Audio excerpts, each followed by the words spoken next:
I never expected the people I called family to betray me in the quietest, most cutting way possible.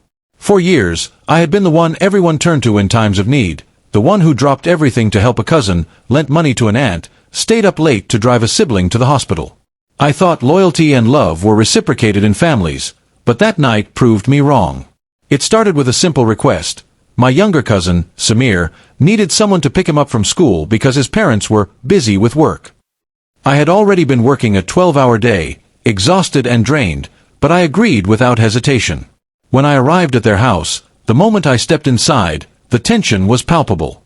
My aunt, who usually greeted me with warmth, looked at me as if I had just announced I was moving out of the country without telling them. "Zion, we are not your daycare," she snapped. My jaw tightened, the words hitting me like a slap. I had expected tired complaints, maybe even mild irritation, but not that tone, not that cold dismissal from people I had always prioritized. I stood there, the keys to Samir's school bag in my hand, and for a moment considered leaving. Instead, I replied calmly, holding my anger steady, "I'm not your lifeline either." The room went silent. The air felt heavier than it had ever been, filled with years of overlooked effort and unspoken resentments. My aunt blinked, startled, as if she had never heard me speak like this.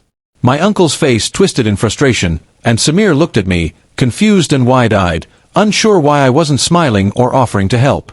I realized then that I had carried their dependence for far too long, and the time had come to set boundaries, no matter how painful it might feel. I left the house without Samir's bag, choosing not to argue further. That evening, I walked through the quiet streets, replaying every moment where I had sacrificed myself for family.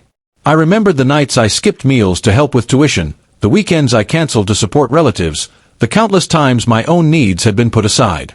And I realized that I had always thought loyalty was enough to guarantee respect. I was wrong.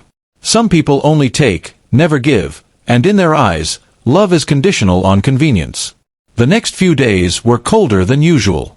Family calls went unanswered, messages were ignored, and subtle jabs replaced casual conversation.